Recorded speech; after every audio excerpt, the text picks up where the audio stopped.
ایران نے امریکہ کا مجوزہ منصوبہ مسترد کر دیا ہے۔ ایران اس جنگ کو اپنی شرائط اور اپنے وقت پر ختم کرے گا۔ ایران نے امریکی تجاویز کا جائزہ لیا، انہیں غیر مناسب پایا۔ ایرانی عہدیدار کی گفتگو، کہا کہ ٹرمپ کو جنگ کے خاتمے کا وقت تعین کرنے کی اجازت نہیں دے سکتے۔ علاقائی ثالث کے ذریعے پیغام دیا ہے، ہم اپنا دفاع جاری رکھیں گے۔ جنگ کے خاتمے کی پہلی شرط حملوں اور قتل عام کا خاتمہ ہے۔ ایرانی شرائط پوری ہونے تک دفاعی آپریشنز جاری رہیں گے۔ ایران نے امریکہ کے 15 نکاتی امن منصوبے کے جواب میں اپنے 6 مطالبات امریکہ کے سامنے رکھے۔ جنگ بندی کے لیے ایران کی چند شرائط سامنے آ گئیں، جن میں ایران پر دوبارہ حملے نہ کرنے کی ضمانت دینے کا مطالبہ بھی شامل۔ برطانوی خبر ایجنسی رائٹرز کا دعویٰ، کہا گیا ایران نے شرائط عائد کی ہیں جو جنگ کے دوران ہونے والے نقصانات کا معاوضہ فراہم کیا جائے، آبنائے ہرمز پر مکمل کنٹرول کی اجازت دی جائے، ایران اپنے میزائل دوبارہ پروگرام کو محدود کرنے سے بھی انکاری، امریکہ اور اس کے اتحادیوں کو تباہی کا حساب دینا پڑے گا۔ ایرانی سپریم لیڈر کے مشیر محسن رضائی نے شرائط بتا دی۔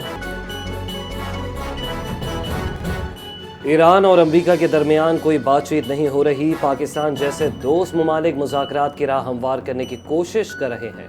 پاکستان میں تعینات ایرانی سفیر کا بیان، کہا امید ہے یہ کوششیں جنگ کے خاتمے میں مددگار ثابت ہوں گی۔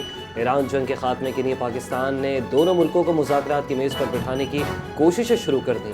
امریکہ نے جنگ بندی کا 15 نکاتی منصوبہ پاکستان کے ذریعے تہران تک پہنچا دیا۔ نیو یارک ٹائمز کا دعویٰ، امریکی مطالبات میں ایٹمی پروگرام کو ختم کرنا، میزائل پروگرام کو محدود کرنا اور آبنائے ہرمز سے سمندری آمد و رفت کی بحالی شامل ہے۔ ترک صدر رجب طیب ایردوان کا صہیونی جارحیت کے خلاف دو ٹوک موقف قابل تحسین ہے۔ ترک قوم نے برسوں امت مسلمہ کے ساتھ یکجہتی میں اہم کردار ادا کیا۔ ایرانی صدر مسعود پزشکیان کا سماجی رابطے کی ویب سائٹ ایکس پر بیان، کہا ہم اس باوقار راستے پر اللہ کے فضل سے مل کر آگے بڑھ رہے ہیں۔ گزشتہ روز ترک صدر رجب طیب ایردوان نے کہا تھا ترکیہ ایران میں امن کے لیے اپنے تمام تر صلاحیتوں کے ساتھ کام جاری رکھے گا۔ اس جنگ نے خطے کو اپنی لپیٹ میں لیا۔ ایران کا جنگ کے خاتمے کے لیے پاکستان کی کوششوں پر مکمل اعتماد کا اظہار، پاکستان کے ایران سے متعلق ارادے نیک ہیں اور اسلام آباد کی ثالثی کی کوششوں کو سراہتے ہیں۔ ایرانی وزارت خارجہ کے ترجمان اسماعیل بقائی کا بیان، کہا کہ پاکستان اور دیگر دوست ممالک خطے میں کشیدگی کم کرنے کے لیے سرگرم ہیں۔ ایرانی وزیر خارجہ عباس عراقچی اپنے پاکستانی ہم منصب سے مسلسل رابطے میں ہیں۔ امریکہ پر شدید تنقید، بولے کہ اب امریکی پیشکشوں پر بھروسہ کرنا ممکن نہیں، امریکہ کے ساتھ کسی قسم کے مذاکرات نہیں ہو رہے۔ اسرائیلی فورسز کے غزہ بھر میں وحشانہ حملے تھم نہ سکے، جنگ بندی کے دعووں کے باوجود خون ریزی جاری۔ جنگ بندی کے باوجود صہیونی فورسز کی جانب سے غزہ میں 700 کے قریب فلسطینی شہید کر دیے گئے۔ اکتوبر 2025 سے اب تک شہادتوں کے باعث صورتحال تشویشناک، غزہ میں 1860 افراد زخمی ہوئے، انسانی بحران شدت اختیار کر گیا، عالمی برادری کی خاموشی پر سوالات اٹھنے۔ عاصم افتخار کی اقوام متحدہ میں اسرائیلی آباد کاروں کے حملوں کی مذمت، فلسطینیوں کے خلاف تشدد فوری روکا جائے۔ پاکستانی مندوب نے اپنے موقف میں کہا کہ اسرائیل مقبوضہ فلسطینی سرزمین میں آباد کاری فوری بند کرے۔ سلامتی کونسل کی قرارداد 2334 کا حوالہ دیتے ہوئے اسرائیلی اقدامات کو عالمی قوانین کے خلاف ورزی قرار دیا۔ متعدد ممالک سمیت پاکستان کے اسرائیلی اقدامات کی مخالفت، عالمی برادری کو بھی اس پر تشویش ہے۔ ایسے اقدامات مشرق وسطیٰ میں دیر پا امن کے لیے خطرہ ہے۔ ایرانی میزائل حملوں کے بعد اسرائیل کے وسطی علاقوں میں کم از کم 12 افراد زخمی، تل ابیب کے قریب بنی براک میں 9 افراد کو طبی امداد کے بعد اسپتال منتقل کر دیا گیا۔ 23 سالہ نوجوان پیٹ اور سرپر شیل کے ٹکڑوں سے زخمی ہوا۔ بنی براک میں عمارتوں کو شدید نقصان پہنچا، بالکنی گاڑی پر گرنے کی ویڈیو منظر عام پر آ گئی۔ گیوایت میں بھی 3 افراد زخمی، ایمرجنسی سروس نے تصدیق کر دی۔ حملے کے بعد رہائشی عمارتوں کے حصے گرنے کے شواہد، خوف و ہراس پھیل گیا۔ ٹرمپ انتظامیہ ایران سے مذاکرات کی خواہاں، ساتھ ہی فوجی آپریشنز پر بھی غور جاری۔ بوشہر میں ایرانی ایٹمی تنصیبات پر امریکہ اور اسرائیل کے قریب حملے کی تصدیق۔ ایرانی حکام کے مطابق حملے میں ایٹمی تنصیبات کو کوئی نقصان نہیں پہنچا۔ خارگ آئی لینڈ پر قبضہ ٹرمپ انتظامیہ کے ممکنہ آپشنز میں شامل۔ امریکہ کا مشرق وسطی میں 3000 اہلکار بھیجنے کا فیصلہ، چھاتا بردار فورس کی جلد تعیناتی متوقع۔ وائٹ ہاؤس میں مذاکرات کے ساتھ زمینی آپریشنز پر بھی غور کیا گیا، ایران کی پہلی ترجیح بمباری رکوانا قرار۔ پاسداران انقلاب نے امریکی صدر ٹرمپ کے مذاکرات کے دعوے مسترد کر دیے۔ ترجمان پاسداران انقلاب ابراہیم ذوالفقاری کا کہنا ہے کہ ٹرمپ اپنی ناکامی کو معاہدہ نہ کہے، ایران کی مرضی کے بغیر تیل کی پرانی قیمتیں اور پرانا نظام واپس نہیں آئیں گے۔ ایران کے خلاف کارروائی کا خیال ختم ہونا چاہیے، ہم مذاکرات میں شریک نہیں۔ ٹرمپ نے دعویٰ کیا تھا کہ ایران جوہری ہتھیار نہ بنانے پر رضامند ہے۔ ایران نے تیل اور گیس سے متعلق بڑا تحفہ دیا اور نئی قیادت معاہدہ کرنے جا رہی ہے۔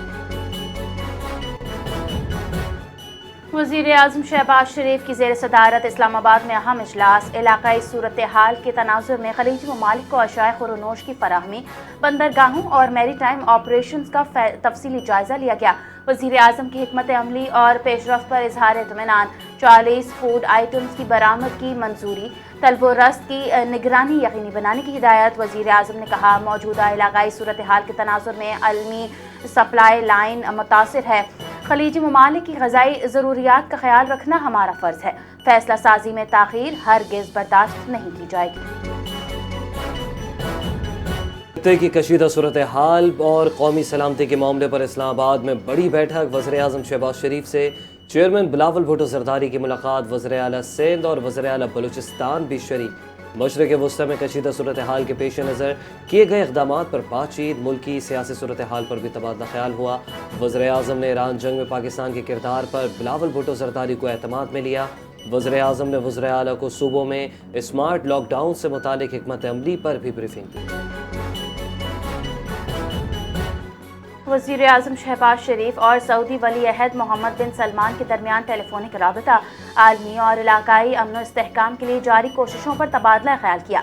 وزیر اعظم کا سعودی عرب کے ساتھ مکمل یکجہتی کا اظہار، خطے کی سیکیورٹی صورتحال پر تشویش، مشرق وسطی میں امن کے لیے سفارتی کوششیں جاری، پاکستان مذاکرات کی میزبانی کے لیے تیار ہے۔ نائب وزیر اعظم اسحاق ڈار کا یورپی یونین کی اعلیٰ نمائندہ اور نائب صدر کایا کالس سے ٹیلی فونک گفتگو، علاقائی عالمی صورتحال پر تبادلہ خیال، خطے کی کشیدگی میں کمی کی اہمیت پر زور، بدلتی صورتحال پر مشاورت کا عمل جاری رکھا جائے گا، دونوں رہنماؤں کا فیصلہ۔ اسحاق ڈار نے کہا کہ امن اور استحکام کے قیام کے لیے مذاکرات اور سفارتکاری ناگزیر ہے۔ جو ملک میں انتشار کا ایجنڈا رکھتے ہیں ان کے لیے واضح میسج ہے، حکومت اب ان کو برداشت نہیں کرے گی۔ سینیٹر عابد شیر علی کا دو ٹوک پیغام، کہا جو ایران کا معاملہ چل رہا ہے اس میں پاکستان کے کردار کو دنیا سراہ رہی ہے، فیلڈ مارشل اور وفاقی حکومت کو اس کا کریڈٹ جاتا ہے۔ عابد، آج پاکستان ثالث کا کردار ادا کر رہے ہیں، کسی دور میں پاکستان کو دہشت گردی کا ملک کہا جاتا تھا، آج ہمیں ثالثی کا کہا جا رہا ہے۔ بولے، سیاسی دشمن کا مقابلہ سیاست سے کریں گے، لیکن ریاستی دشمن کا مقابلہ دوسرے طریقے سے۔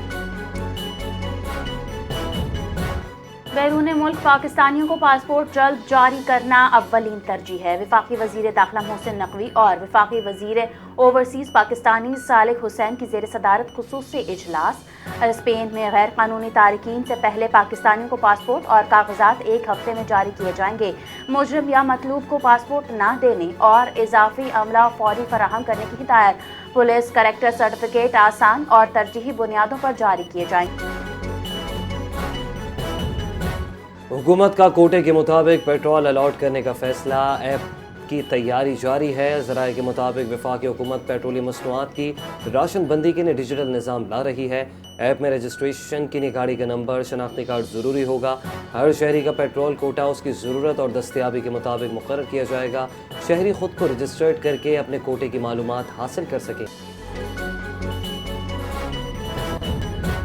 آل پاکستان پیٹرول پمپ اونرز ایسوسی ایشن نے خدشات دور نہ ہونے کی صورت میں ملک بھر کے ہزاروں پیٹرول پمپس بند کرنے کی دھمکی دے دی۔